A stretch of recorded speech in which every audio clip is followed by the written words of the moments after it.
उति अर्को बाटो पूर्वतिर जानु छ भने पश्चिमतिर गएर हुन्छ। विकास र समृद्धि जानु छ अनि सडकमा र ढुङ्गा हान्ने एजेन्डा छ समृद्धिको। सडकमा गएर ढुङ्गा हानेर समृद्धि हुन्छ? कसको विरुद्धमा ढुङ्गा हान्ने, कसको विरुद्धमा सङ्घर्ष गर्ने, के को लागि सङ्घर्ष गर्ने? आफै सरकार ढाल्न खोजिरहेछ अनि आफै ढुङ्गा हान्ने हिँड्ने, यो के हो? कहिले काहीँ गाउँ भन्छ नि हामी आफै बक्सी भन्छ नि, आफै झाँक्री जस्तो भयो। त्यस कारण यो चाहिँ नि जनताले चाहिँ राम्ररी बुझ्छन् जस्तो लाग्छ। सुरुमा त के भयो केपी ओलीले अब संसद विघटन गरे, संवैधानिक को भयो भने के कारणले बाध्य भयो, के कारणले आफ्नै सांसद र आफ्नै नेताहरूले त्यो पहल कदमी गरिसकेपछि, सरकार ढाल्ने पहल कदमी गरिसकेपछि त्यसको अर्को विकल्प के हुन सक्छ? अनि संसदमा फेस गर्नु पर्दैन भने आफ्नै नेताले उहाँले फेस गर्नु पर्थ्यो नि, केपीले फेस गर्ने होइन। फेस त उहाँहरूले संसद दलमा बैठक राखेर संसद दलको जाने बैठकमा केपीजीलाई संसद दलको नेताबाट हटाएर प्रधानमन्त्री चेन्ज गर्नु पर्थ्यो यदि आवश्यक पर्यो भने। अनि विपक्षसँग मिलेर विपक्षीको समर्थन हो कि होइन त्यो पनि कुनै ग्यारेन्टी छैन। अविश्वासको प्रस्ताव पेश गर्ने, विशेष अधिवेशन बोलाउने, जो किसिमको होला यो राम्रो काम भएन, गलत काम भयो भन्ने लाग्छ। अब देश चाहिँ नि अब चुनाव बाहेकको विकल्प छैन। मानव संसद पुनर्स्थापना भयो, हुने त्यही यो फेरि झगडा। आफ्नै पार्टीका नेता र आफ्नै पार्टीको चाहिँ सांसदले विशेष अधिवेशन र अविश्वासको प्रस्तावतिर गइसकेपछि त्यो त भोलि संसद पुनर्स्थापना भए पनि लडाइँ फेरि झगडा त त्यही हो। जो भयो र सडकमा पुग्यो, त्यो संसद पुनर्स्थापना गर्नुभन्दा त चुनावमा गएर नयाँ जनादेश लिएर अगाडि जानु ठिक भयो नि त। अनि प्रतिपक्षले किन मानिरहेछ भने संसद जाँदा खुसी हुनुपर्ने हो। यस्तो बेलामा प्रतिपक्ष किन डराइरहेछ? किन प्रतिपक्षले राम्रो काम गर्न सकेन, त्यस कारणले डराइरहेछ। चुनावमा जानु, जनतामा जाँदा डराउनु हुन्न।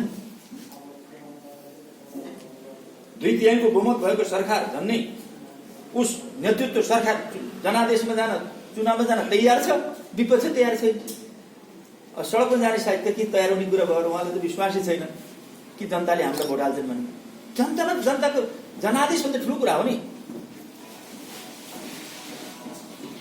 जनता नै इतिहासका निर्माता हुन्, जनताले जे फैसला दिन्छन् म मान्छु भने त सिद्धिहाल्यो नि।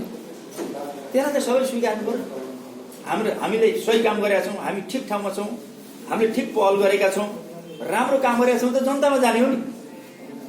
यो दुनियाँमा यो कमन सेन्सको कुरा हो।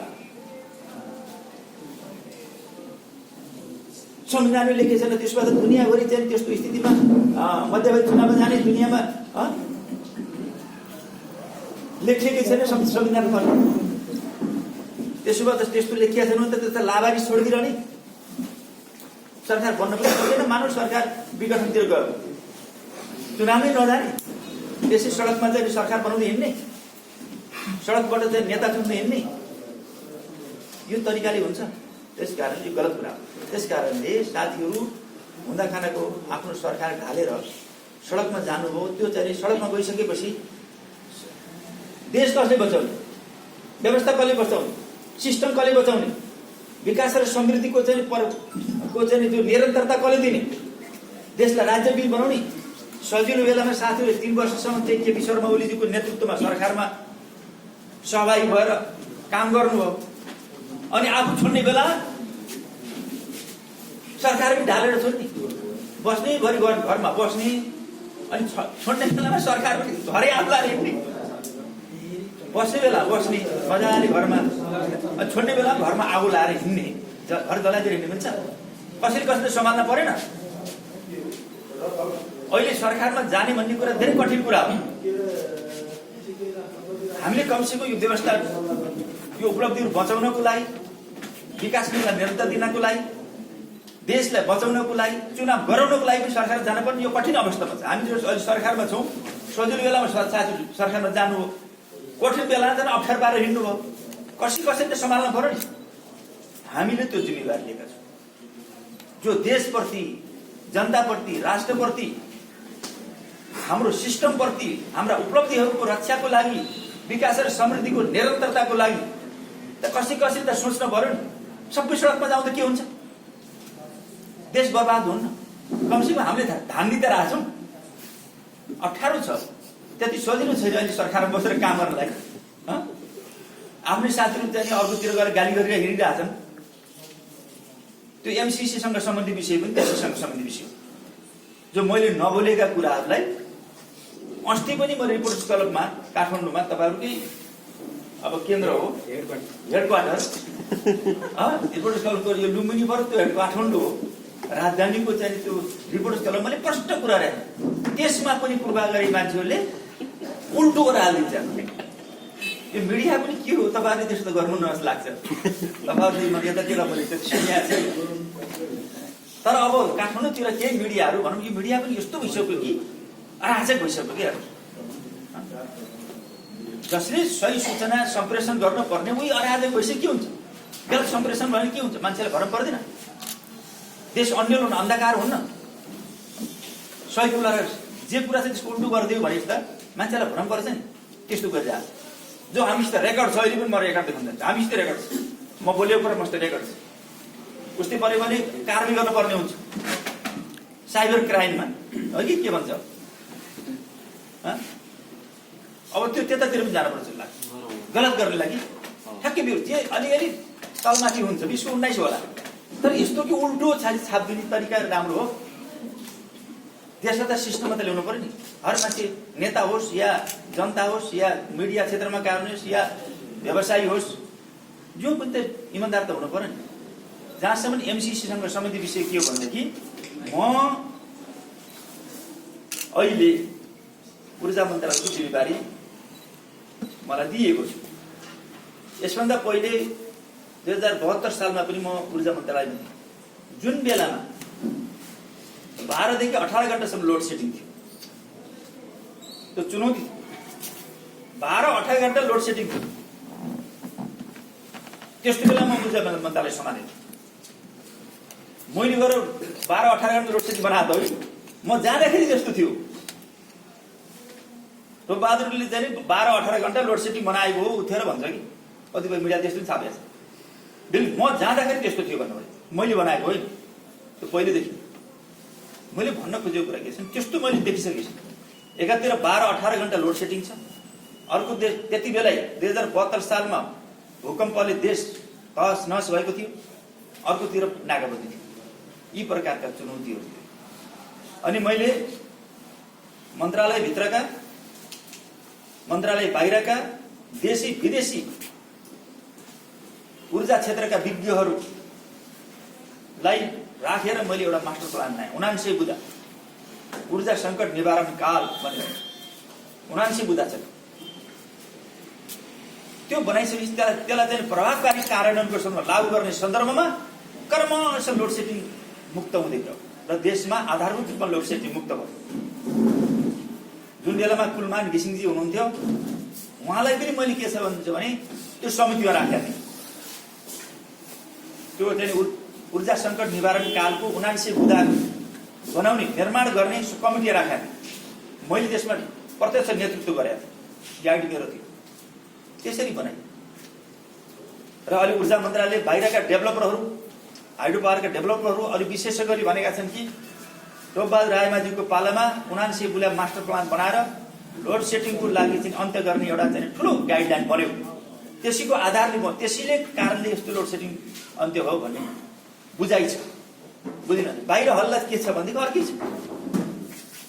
कुलमान घिसिङजीले पनि पछि कुलमान घिसिङलाई मैले के छ भनेदेखि एमडी बनाउनको लागि 3 महिनासम्म इभ्यालुएसन गराएँ। सुभाष के काफले मुकेश काफलेलाई मैले तुरुन्तै निकालेको भए उसको समय सिद्धिसकेका थिएन। पहिला कसैले चाहिँ उनी एमडी थिए विद्युत प्राधिकरणको, अनि मुकेश काफलेलाई मैले तुरुन्तै हटाएको भए उनी स्टे अर्डर लिएर आउँथे। एउटा कर्मचारी विद्युत प्राधिकरणको नेतृत्व जसलाई हटाएर फेरि स्टे अर्डर लिएर आयो भने मलाई टेर्नु थिएन कि म प्रति उत्तरदायी हुँदैन। उहिले त म जितेर आएँ भन्ने हुन्थ्यो। त्यसमा त्यसरी जिस्काउनु राम्रो थिएन। त्यसकारण मैले 3 महिनासम्म इभ्यालुएसन गराएर पूर्ण कणरिया जस्ता चाहिँ विद्वान मान्छेहरूलाई राखेर मैले इभ्यालुएसन गराएर कुलमान घिसिङलाई ल्याउने प्रस्ताव बनाइदिएको थिएँ। त्यही बेला ठ्याक्क अब क्लिक गर्ने बेला कुलमानलाई ल्याउने बेला मैले चाहिँ सरकार ढाल्यो। त्यसपछि जनार्दनजी आएर ठ्याक्क मैले बनाएको इभ्यालुएसनको आधारमा उहाँले क्लिक गर्नु, क्याबिनेट प्रस्ताव लिएर जानु, पास हो। त्यसै उसले मैले यस्तो इभ्यालुएसन गराएको थिएँ कि उसले स्टिक अर्डर लिएर आउने स्थिति थिएन। त्यति तथ्यहरू पेश गरिदिएको थिएँ, त्यति आधारहरू तयार गरेको थिएँ। त्यसलाई हटाउने किन भनेर त्यो मेरो पालामा गरियो। मानौ कि कुलमानलाई मैले हटाउनु खोजेको छँदै थिएन त्यहाँ, त मैले ल्याउनको लागि इभ्यालुएसन गराएको। मुकेश काफ्लेलाई हटाउनु खोजेको प्रस्तावै छन् मेरो पालामा, डेट छन्। टोपबहादुर चाहिँ उसलाई मुकेश के अरे काफ्लेलाई राख्न खोजिरहेको थिएँ भने मैले इभ्यालुएसन गराएको, प्रचार त्यस्तो गरिरहेको छ। मैले भन्न खोजेको अहिले फेरि स्थिति के छ भने अहिले अर्को चुनौती छ। ऊर्जा जलस्रोत र सिँचाइ मन्त्रालयमा मुख्य ऊर्जा क्षेत्रमा अर्को चुनौती छ अहिले। त्यो चुनौती के हो भने हामीसँग 72 सालमा लोड सेडिङ थियो, हामीसित इनर्जी कम थियो। अहिले हामीसित इनर्जी बढी भइरहेछ, हुँदै गइरहेछ। आउने जेठसम्ममा हामीसित 50 मेगावाट इनर्जी हामी बढी हुन्छ। त्यो के गर्ने, हामी उपयोग गर्न सक्ने स्थिति छैन, बेच्ने स्थिति पनि छैन, निर्यात गर्ने स्थिति पनि छैन। आउने भदौसम्ममा 500 मेगावाट इनर्जी बढी हुन्छ। 500 मेगावाट भनेपछि अहिले 1400 मेगावाट छ हामीसित। भनेपछि 500 मेगावाट बढी हुन्छ भनेपछि हामी त्यसलाई कसरी खपत गर्ने, कसरी एक्सपोर्ट गर्ने। हामीसित ट्रान्समिसन लाइन छैन, इनर्जी बढी भयो, थपिँदै गएको छ, तर हामीसित ट्रान्समिसन लाइन छैन। हाम्रो संरचना कमजोर छ, पुरानो छ, व्यवस्थित छैन। अब अहिले कहिलेकाहीँ बिजुली जान्छ नि, टिपिङ हुन्छ। त्यो समस्या लोड धान्न सक्दैन हाम्रो संरचना। बेचौँ भने हामीसित चाहिँ लाइन छैन, ट्रान्समिसन लाइन छैन। यो तुरुन्तै रातारात बन्ने कुरा पनि होइन। अर्को चुनौती 500,000 मेगावाट हाम्रो खेर गयो भने दिनको अरब रकम हाम्रो खेर जाँदैछ। यस्तो किसिमको अर्को चुनौती आयो। अर्कोतिर यतातिर चाहिँ पार्टी सरकार चाहिँ अब चुनावतिर छ, अन्तर्विरोध यस्तो चर्केर गइरहेछ। स्थिति अस्थिर अवस्था, सङ्क्रमणकालीन अवस्थाबाट गुजिरहेछ। यस्ता खालका परिस्थितिहरू हामीसँग छन्। यसलाई हामीले कसरी चाहिँ व्यवस्थापन गर्छौँ? त्यस कारणले मैले एमसीसी को कुरा उठाएको कारण के हो?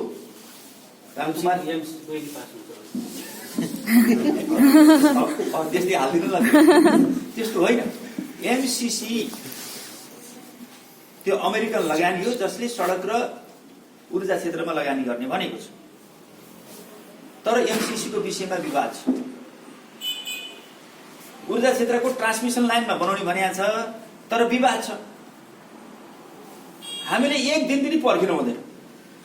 कि त यो एमसीसी लाई खारिज गर्न पर्यो, कि यसलाई चाहिँ देशको हित विरोध विपरीत चाहिँ जस्ता प्रावधान छन् भने त्यसलाई सच्याएर लागू गर्नु पर्यो। होइन भने यसको एक दिन पनि हामीले पर्खिन सक्ने स्थिति छैन। यो छिटोभन्दा छिटो निर्णय गर्नुपर्छ। देशका राजनीतिक पार्टी, यो सरकारको मात्रै कुरा होइन, देशका राजनीतिक पार्टी र चाहिँ के छ भने सरकार सहकार्य गरेर यसलाई चाहिँ निर्णय गर्नुपर्ने हुन्छ। यहाँ त यसले चाहिँ धेरै समय लिने हो, बहस मात्रै भइरहने, यो समाधान गर्न सकिन्न, सहमति गर्न सकिन्न, निर्णय गर्ने स्थिति छैन, यसलाई खारिज गरौँ, मैले यसलाई हुबहु लागू गरौँ भनेको छैन। मैले कहिले पनि भनेको छैन। त अस्ति पनि यही बोले अब यदि यो ढिला भयो भने यसलाई खारिज गरेर यसलाई छोडेर हामीले यो एमसीसीमा झुन्डिएर हामी हिँड्नेवाला छैन। किनभने हामी या त अर्को लगानी खोज्नुपर्छ या अर्को देशको बजेटबाट भए पनि हामीले यो ट्रान्समिसन लाइन हामीले बनाउनु पर्ने आवश्यकता छ। यो देश एक सेकेन्ड पर्न सक्ने स्थिति छ। हामी यसको लागि कार्य गरिरहेका छौँ। एमसीसीको विषयमा यही जस्तै हो यो केपिएलसँग धेरै नजिक अनि तपाईँ ठिकीसँग पनि धेरै नजिक, के अरे सेवासँग धेरै नजिक, सत्ता पक्ष र पक्षबाट संसद विघटन उहाँले सोध्नुभयो।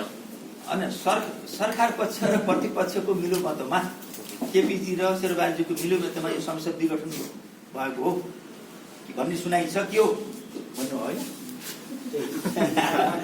त्यस कारण यो होइन, यो प्रतिपक्ष र सरकार पक्षको बीचमा मिलोमतो भएर यो विघटन गरिआएन। पार्टीभित्रकै होइन, सरकारी पार्टीभित्रकै अन्तर्विरोधको कारणले मैले अघि भनिसकेँ त्यो विघटन गरेर नयाँ जनादेशमा ताजा जनादेशमा जाने निर्णय गरिएको हो।